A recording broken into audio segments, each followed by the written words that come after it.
Hi everybody! So today I wanted to do a special ranking video. I don't do that many ranking videos, but people really like them. So I thought with the release of Onward, I would give you my rankings of the Pixar films, 22 films. That's a lot of films. So I'm going to go through them pretty quickly, and we can talk about more if you have thoughts in the comment section. If you're outraged, let me share my list, and hopefully then you'll share your list. We can talk about them. It's just one person's opinion, and I actually went fresh on every single one of these movies as far as Rotten Tomatoes goes. So even the weaker ones, I think, are still entertaining enough. Okay, at number 22, I have Cars 2. I think that it has enough humor, enough beautiful animations, particularly the racing scenes throughout Europe, to be worth a watch. I also love the scenes in Japan, just as far as just the atmosphere and capturing Japan, but it has too much mater. The concept is just too weird, so it ends up at 22. At number 21, I have Brave. I think that this movie is really strong the first 20 minutes when you really sells you on you're going to be going on this quest. It's going to be really exciting, and then it turns into this whole different movie with the bears, and I think it's less effective. It has an overall nice message, so I don't think it's bad, but I think it feels messy and uneven. Number 20, I have Cars. And I think that this movie has a lovely nostalgia to it. I think that the voice cast is really strong. I think it's overall charming. It does feel a little slow to me at certain points. And the whole world of Cars is just so weird. And I'm not much of a car person, so that doesn't excite me so much. But the story is still very sweet. And like I said, very strong voice cast. Number 19, I have The Good Dinosaur. I actually really like The Good Dinosaur. I think that it's underrated. I defend it. But it ended up at this spot on the list just because, I don't know, I just don't feel the same need to rewatch it as I do these other films. I don't think it's quite as strong as it's just this really, really strong group, but I think it has some really sweet moments between Arlo and Spot, which I appreciate. And I love the animation. I don't mind the character design in this case on the photorealistic background. That doesn't bother me as it does others. I don't know, it just doesn't. But it is what it is. I really enjoy it, but it ended up at 19. Number 18, I have Cars 3. I really like the message of this movie, particularly with Cruz Ramera, where she hasn't even really allowed herself to think of racing as a viable option for her, which is more sort of this institutionalized discrimination as opposed to actual discrimination. And I thought that was an interesting point for Pixar to take on, and I think it makes the ending very empowering. I really enjoyed it, and I thought that they used less mater, which I think was smart, and I think it just had a sweet feel. I love the racing scenes, are super visceral and really, really well done, and so yeah, and I like the demolition derby. I think was really great. So overall, I enjoyed Cars 3 at 18. 17, I have Bug's Life. I think that this movie has a great villain, which I miss kind of outwardly horrible, like villains in Disney and Pixar movies. We've gotten less of those. And I think that it's exciting. It's a story, of course, it's basically Magnificent Seven, again, in animated form. But I enjoy that story. I think it works. I like the animation. I think the script is really funny. When it's like, this is a rock. Do you think I spent a lot of time around rocks? Or the kids in their play is hilarious. I love that. So I have that at 17. 16, I have Finding Dory. I love sort of the message of that your special needs are the things that make you special and really allow you to contribute. And I thought it had a lot of emotion, a lot of heart. The animation was beautiful. It had funny parts, new characters. Overall, I enjoyed Finding Dory. Number 15, I have Monsters University, another one I think is quite underrated.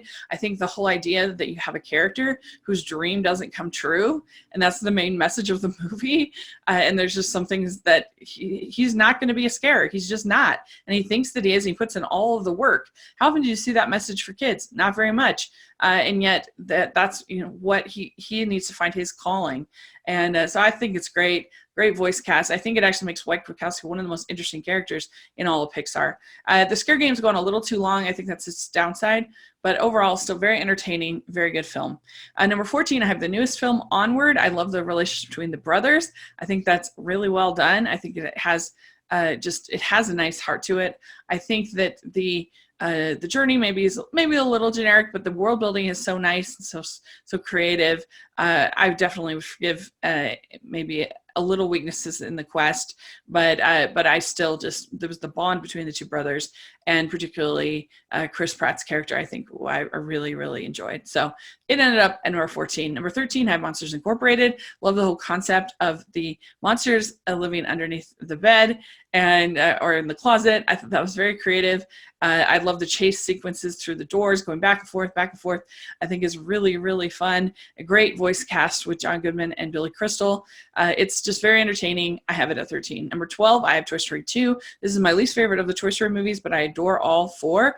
And this one, I just think is a little more slight, except for the whole arc with Jessie. That is obviously very emotional and very, very much works. But I think that, yes, you don't get that much time between Woody and Buzz in Toy Story 4, but in this case, I think the time that is in Toy Story 4 is much more emotional than this time, and so that's maybe its weakness to me, but I still really enjoy it. I think it's really good.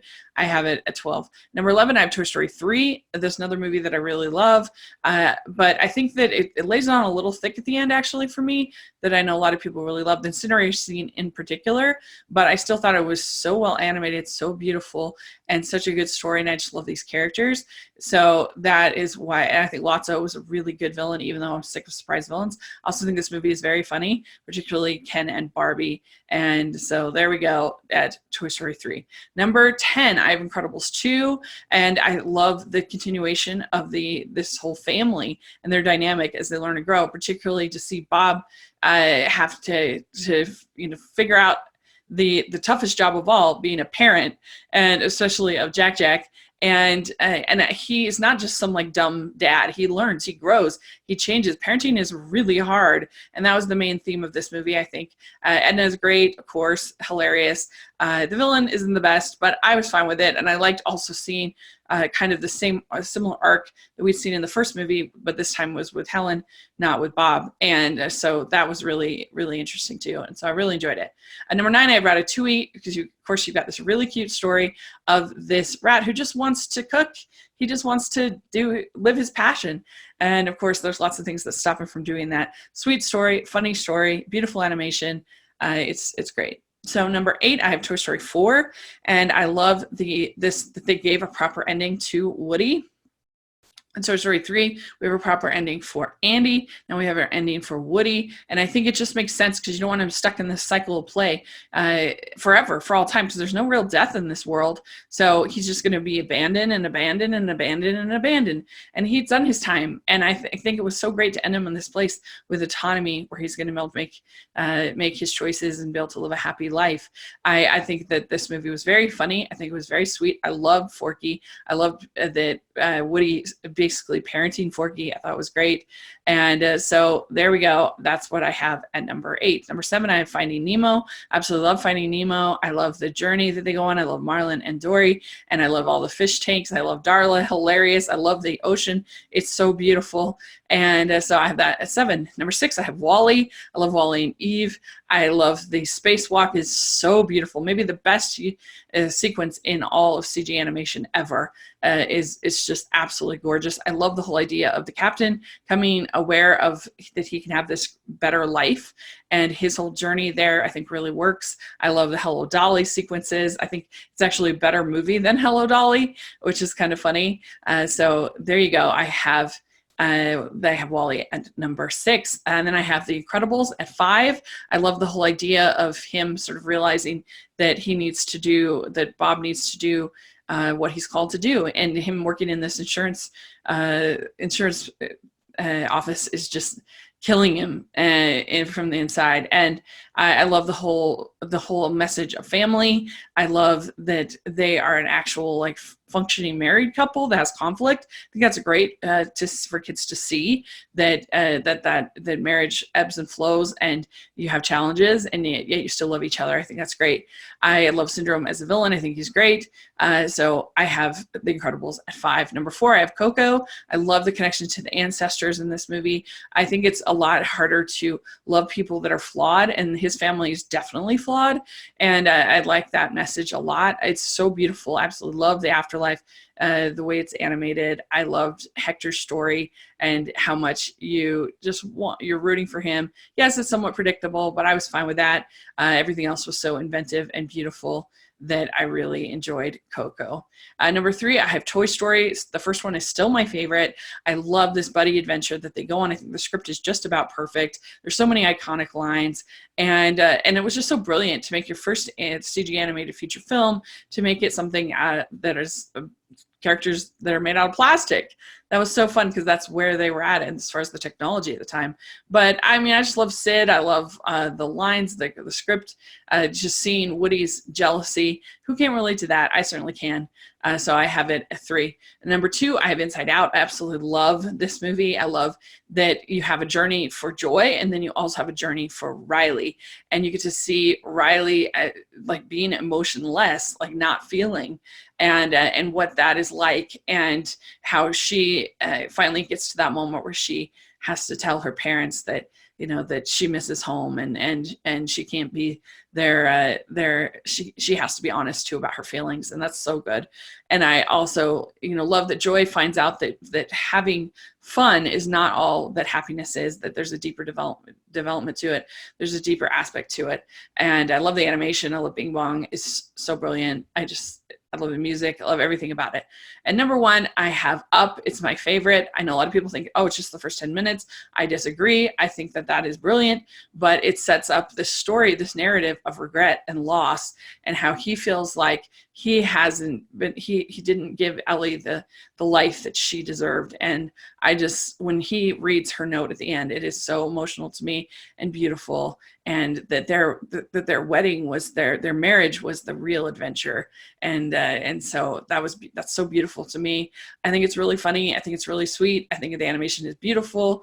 You know, I love stories about cranky old people.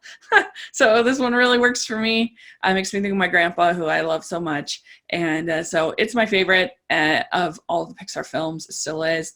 And so there we go. That is my ranking of all 22 Pixar films. Let me know what you think. There's no wrong ranking. Everybody has their own ideas of what they like. So put in the comment section. I like all of these films to some degree or another. So you'll have no arguments there for me. So thanks so much. And let me know if you'd like me to do more rankings. I'm not the greatest at it, I feel like, but I would like to hear your thoughts. So thanks so much. And please consider becoming a patron on my channel. It helps so much to be able to do more content. We can have even more fun. I would really appreciate it. And also, we have our Animation Junkies shirts in the merch store. So make sure you check that out. And thanks again, everybody. I really appreciate it. And I will talk to you all later. Bye.